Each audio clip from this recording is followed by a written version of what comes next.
Hey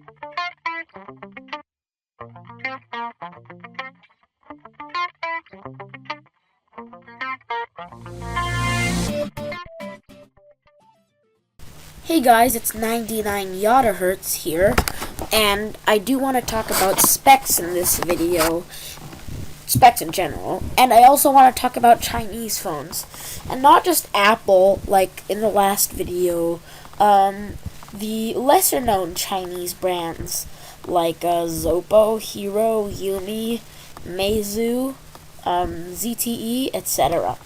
ZTE and Meizu are pretty high-end Chinese phones. Like, they could compete with like the Galaxy S3 maybe. While Zoppo and THL are like the lower end Chinese phones, which can compete with the Galaxy S2 maybe. Firstly, I want to talk about specs. Now, what does it mean to have good specs? Well, Galaxy S4 does it good. The Galaxy S4 has really awesome specs.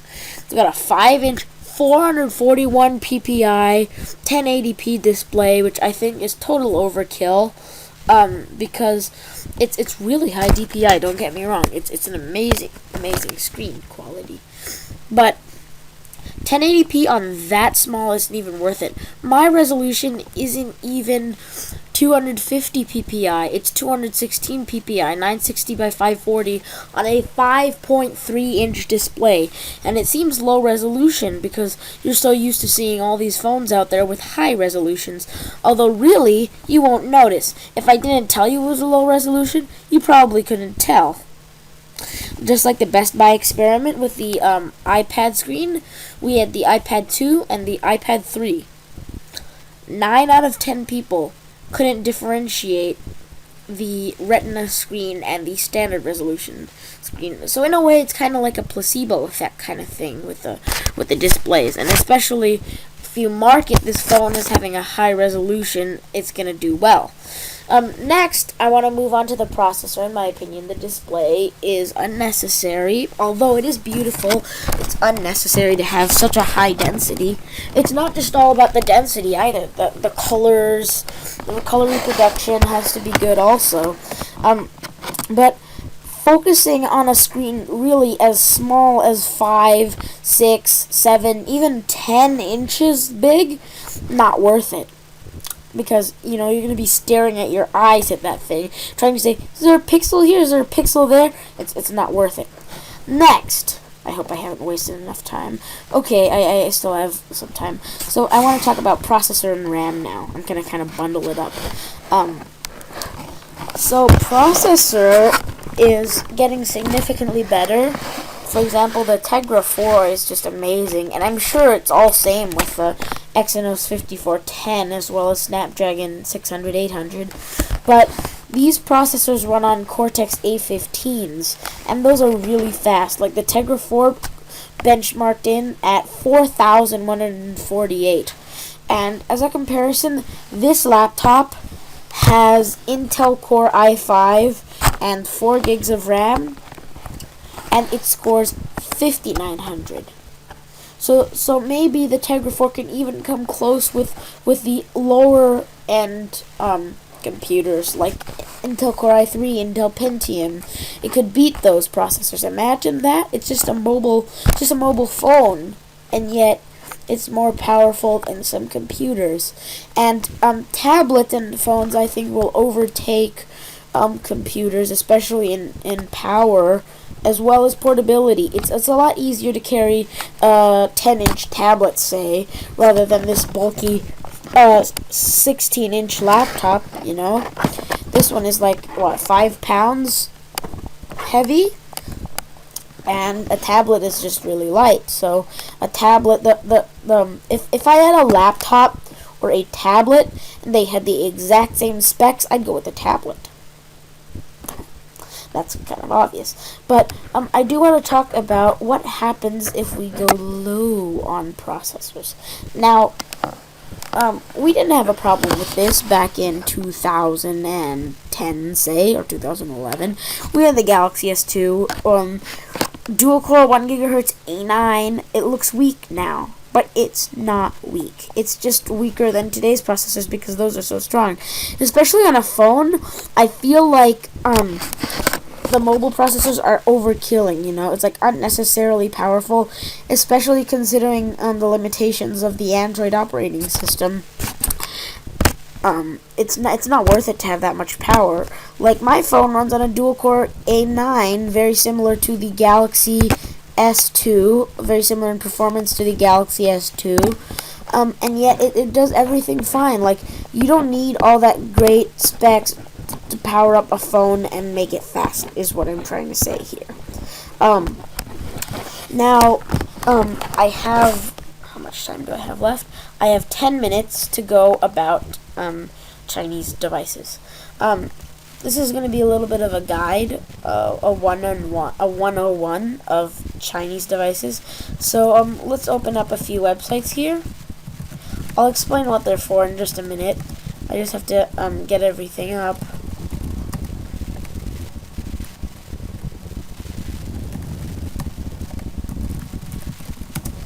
Alright, so here are our sites. This is called Merrymobiles. This is called Fast Card Tech. This is called China by E. I don't quite understand that accent on top of the U. I'm not sure how they're intending for us to pronounce it. There's DHgate, and there's AliExpress. And give me a second to explain. There are two kinds of sites when you want to buy a device. There's these kinds of sites, like Merrymobiles, and Fast Card Tech to an extent is like this, and these are for looking. You know, the experiences that you get aren't all that great, really. Like, you know, they're not really that great of an experience. Like, I'm not sure you want to buy from them, as their service isn't all that great. China by E, DHgate, and AliExpress I've all tested to be legitimate sites. These are all legitimate sites. Now, Fast Card Tech has an amazing selection of phones and tablets, Chinese phones and tablets, of course, that you can find on DHgate and AliExpress, and maybe even Merrymobiles. But Merrymobiles is a looking site as well, right? So, not really worth it to look at something on Merrymobiles. Now, I'm going to talk about the experiences from this site. From this site, Merrymobiles, I do not have a good experience with them, quite honestly. I buy a device. They promise me, for example, I bought this device. Sorry, my caps lock is on. I paid $168, I believe, for it. Yeah, this is the one. I paid $168 for it. I did pay for the extra fast shipping here. DHL 3 to 6 business days. I did expect to get it in 5 to 9 business days, you know, because of time. You know, I expect to get it in a small amount of time while buying the express shipping. You know, I want it to come here fast. Especially I'm paying a premium for the express shipping. Then it makes all the sense in the world to expect that they're going to ship it in 2 to 3 business days. That's the only problem, you know. It took like 2 weeks to ship, you know. That's way too long. Their selection here is okay, I think. Looks like they have a ton of 89s. You can look at those yourself. Yeah, they have pretty good selection, in my opinion. You see all this stuff, and you buy it here on these sites. Because this site doesn't have such a good experience. Look at all these juicy 6589 phones. These are all great. All great. Really. These are all excellent phones, at least for now. They're all great phones. And on Fast Card Tech, we can also see these amazing MT6589 phones. Oh, the MT6589, I forgot to mention, is a quad-core i7 with a 28 nanometer process. Now, it doesn't do as good as the quad-core A9, say Exynos 4412, but it still does a decent job. It does better than the 77. It does 13,000 on Antutu, which is the only benchmark they use. So the 6589, again, I said specs are a bit unnecessary. These Chinese companies keep it clean, usually. For example, no TouchWiz, no HTC Sense, no weird custom launcher overlay things. That's just like a waste of art. It slows the device down, you know, just using these things. So I think the Chinese do it well, especially considering their weak or relatively weak processors.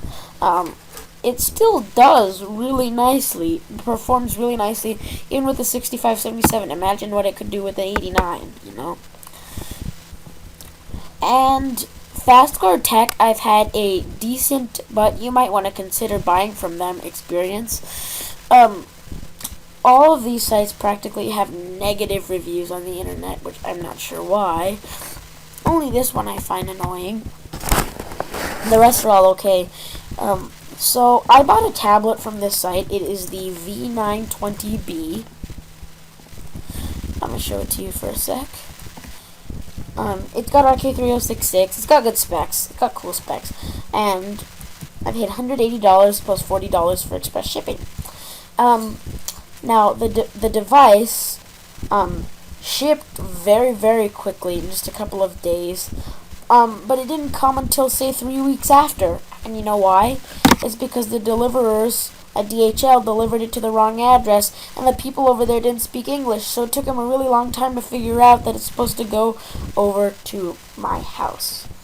So that was a bit of a disappointment to get it a little delayed, but I don't blame this site. Now, the bad thing about this site is do not buy accessories from them. They're a great site if you don't buy accessories from them. Like, I got a keyboard case. I got a 32 gig, I got like a SD card. I even got a fly mouse, and none of these ever came, sadly. You know, I expected to get these, accessories, but they never came. So if you don't get accessories, they are reliable for shipping it quickly. Just promise yourself don't get accessories from this site. And now China Buy, they have a really awesome selection. They're so good for the cheap tablets. Like RK3066 is basically Tegra 3 quality. Tegra 3, I'd say, is fair to say. RK3066 equals Tegra 3 in performance. This is an excellent tablet for $95. It gets 1500 on Geekbench approximately. It's got 2 cameras, and it's nice. You know, look at it. It's got Android. It's got Android 4.1 even, which is pretty impressive. It's got a decent resolution, like the other Chinese tablets only have 800 by 480, and it's a nice tablet. See, you can read the reviews here. And it's a really nice tablet, you know. And DHgate and AliExpress. This is like eBay. It's not as easy to navigate to look for devices, but that's what these things are here for. You want to compare prices on these sites and just use this to look. Sad to say, Merimobiles, but yeah, you use these ones to look and buy here. DHgate has about an equal selection as Fast Card Tech, in my opinion. All great sites except for this one. My recommendations, to wrap it up, are best phone goes to the Hero H9600 Plus from, let's say, AliExpress. The best tablet goes to Cube, the U30 GT2 because it's got an amazing RQ3188, approximately better than the Exynos 4412. And that's about it. The Hero H9600, best phone. U30 GT2, best tablet. Hero, great support, that's why. Alright, better go, time constraints. Bye-bye.